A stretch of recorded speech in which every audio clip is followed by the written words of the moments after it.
జగన్ ప్రభుత్వంపై విరుచుకుపడుతున్నారు, నిలదీస్తా అంటున్నారు, ప్రశ్నిస్తా అంటున్నారు. మిర్చియార్ నుంచి యాక్షన్ మొదలుపెట్టారు. జగన్ సౌండ్ కి తగ్గట్టుగా మంత్రులు, నేతల నుంచి కౌంటర్ రావాలని సర్కార్ నుంచి ఆదేశాలొచ్చాయి. కానీ రియాలిటీలో అంత సౌండ్ వినిపించడం లేదనే చర్చ కూటమిలో జరుగుతోంది.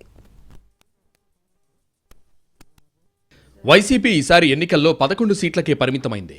ఉన్నది ఒక్కటే ప్రతిపక్ష పార్టీ కాబట్టి వాయిస్ వినిపించడమే ముందున్న తక్షణ కర్తవ్యంగా భావించిన జగన్ అందుకు తగ్గట్టుగా యాక్షన్ ప్లాన్ రెడీ చేశారు. ముందుగా రైతుల నుంచి నరుక్కుంటూ వస్తే మైలేజ్ వస్తుందని రంగంలోకి దిగారు. అనుకున్నట్టుగానే మిర్చి ధరను అడ్వాంటేజ్గా తీసుకున్నారు. గుంటూరు వెళ్లి మద్దతివ్వని ధరల మీద మండిపడ్డారు. రైతుకు అన్యాయం జరిగిందని వాయిస్ వినిపించారు. విత్తనాలు, ఎరువులు అన్నీ బ్లాక్ మార్కెట్కు తరలిపోతున్నాయని విమర్శించారు. జగన్ గట్టిగానే ప్రభుత్వంపై విమర్శలు చేశారనే చర్చ రాజకీయ వర్గాల్లో జరుగుతోంది. ఇక నుంచి ప్రజా సమస్యలపై జగన్ జనంలోకి వస్తారని వైసీపీ కూడా భావిస్తోంది. అయితే జగన్కు స్ట్రాంగ్ కౌంటర్ ఇవ్వాలని కూటమి నుంచి ఆదేశాలొచ్చినా ఆ స్థాయిలో ఎదురుదాడి జరగలేదనే చర్చ జరుగుతోంది. జగన్ సౌండ్కి తగ్గట్టుగా రీసౌండ్ లేదని కూటమిలో టాక్. మంత్రులు కూడా ఒకరో ఇద్దరో స్పందించారు. మిగిలిన వారు ప్రెస్ నోట్ ఇచ్చి చేతులు దులుపుకున్నారట.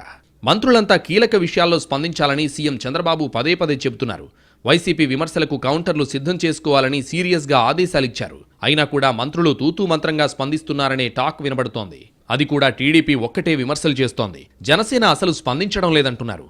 బీజేపీ అప్పుడప్పుడు ట్వీట్ మాత్రమే చేస్తోందనే విమర్శ వినిపిస్తోంది. దీంతో జగన్కు కౌంటర్ బాధ్యత పూర్తిగా టీడీపీ మంత్రులు, ఆ పార్టీ నేతలపైనే పడిందనేది వాస్తవం. అయితే వాళ్లు కూడా ఏదో మొక్కుబడిగా కౌంటర్ పార్ట్ ఇస్తున్నారే తప్ప సబ్జెక్టు వారీగా రియాక్షన్ ఇవ్వడం లేదనే వాదన వినిపిస్తోంది.